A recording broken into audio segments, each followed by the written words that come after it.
UX, we often talk about error prevention. But to prevent errors, we need to first understand why they happen. There are actually two different types of errors that users can make: slips and mistakes. Slips are those silly errors that often occur when people aren't paying close attention to what they're doing. So while they intend to perform one action, they slip and end up doing another, often similar action. Interestingly, expert users are actually more likely to slip, as they tend to perform common tasks on autopilot, opening them up to making these types of simple errors. Embarrassing typos in a text message, hitting reply all instead of just reply, or washing your hands with lotion instead of soap are all examples of a slip.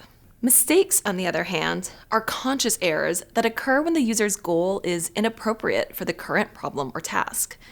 These typically arise due to a misunderstanding of the situation, when people have incomplete or incorrect information about the task or the system, and so form a mental model that doesn't actually match the interface. For instance, if someone misunderstood a gray button to mean it was disabled and they couldn't submit the form, but it was actually just a design choice, that would be a mistake. Or if someone backed out of a product customization workflow to get a related piece of information, but then lost all of their work, that's a mistake caused by a mismatch between the user's mental model and the system's true functionality.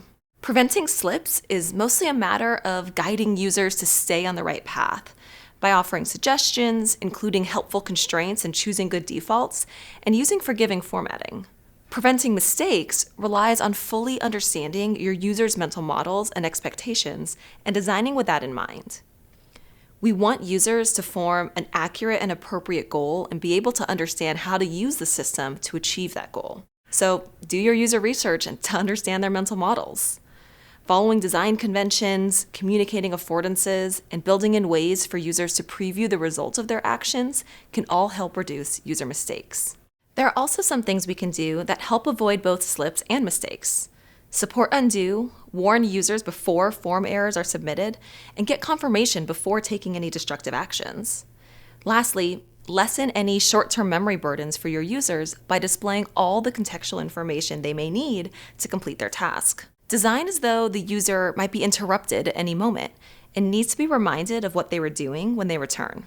Once we understand why people commonly make slips and mistakes, we can better design to prevent those errors from happening.